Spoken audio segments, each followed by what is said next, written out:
সমাজের ভিতরে নেতা হওয়া। মানুষ যখন একটু নেতা হয়, যেমন মেম্বার, চেয়ারম্যান অথবা এমপি, মন্ত্রী, তখন তার দাপট কি?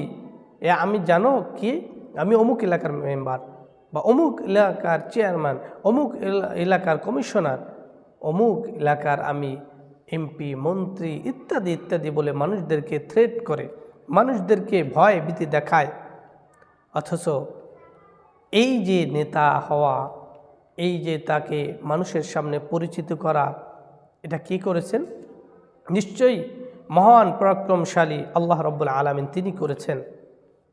যে আল্লাহ তাআলা আপনাকে নেতা বানিয়েছেন, আজকে যেই চেয়ারে বসেছেন, সেটা যদি আপনি অহংকারী না করেন তাহলে আপনার চেয়ারটা সঠিক জায়গায় থাকবে। আর যদি অহংকারী বলে বসেন যে আমি তো আমি, আমার শক্তি সামর্থ্য, আমার জনপ্রিয়তা অনেক, আল্লাহ তাআলা মুহূর্তের মধ্যে আপনাকে অপমান তো লাঞ্ছিত করে চেয়ার থেকে দূরে ঠেলে দিতে পারে। হাজার হাজার পৃথিবীতে নমুনা রয়েছে যারা নিজের অহংকারী করেছে, আমার ক্ষমতা, আমার বল, আমি নেতা, আমি চিরদিন থাকব, কেউ থাকতে পারে না, আপনি আমি থাকতে পারবো না। জন্য সমাজে কিছু নেতা হলে, একটু নেতা হলেই যে অবস্থা করে, এটা হওয়া উচিত নয়।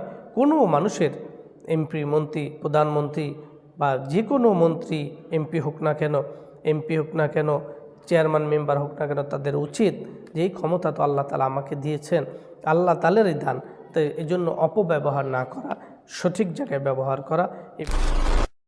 আমি অমুক বংশের, তুমি কোন বংশের? তুমি মোল্লা বংশের, আমি হলাম আকন বংশের, আমি হলাম খান বংশের, আমি হলাম চৌধুরী বংশের। একজন আরেকজনের উপরে বংশ নিয়ে গর্ব করে। এই বংশটা কে দিয়েছেন? নিশ্চয় আল্লাহ তাআলা দিয়েছেন। কেন?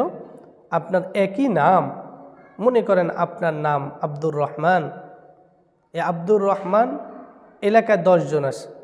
এখন এটাকে কিভাবে আপনি চিহ্নিত করবেন? আব্দুর রহমান চৌধুরী, আব্দুর রহমান খান, না আব্দুর রহমান, কোন আব্দুর রহমান? এই জন্য কোন বাড়ির আব্দুর রহমান এটা তো বুঝতে হবে। এই জন্য আল্লাহ তাআলা বংশ দিয়েছেন। চৌধুরী বংশ, খান বংশ, আকন বংশ, ভূঁইয়া বংশ কে দিয়েছেন? আল্লাহ তাআলা দিয়েছেন। যে এই বংশের আব্দুর রহমান ভূঁইয়া, সে হলো ভূঁইয়া বাড়ির, আব্দুর রহমান চৌধুরী, সে হলো চৌধুরী বাড়ির। এটা একটা মানুষকে পরিচিত করার জন্য বংশদান করেছেন। দিয়েছেন কে? আল্লাহ তাআলা। তাহলে যে জিনিস আল্লাহ তাআলা দিয়েছেন, আপনার আমার কোনো ক্রেডিট নেই, আপনার আমার কোনো সেখানে কিছুই ছিল না, সেখানে তো আমরা সেই জিনিস নিয়ে আমরা অহংকার করতে পারি না।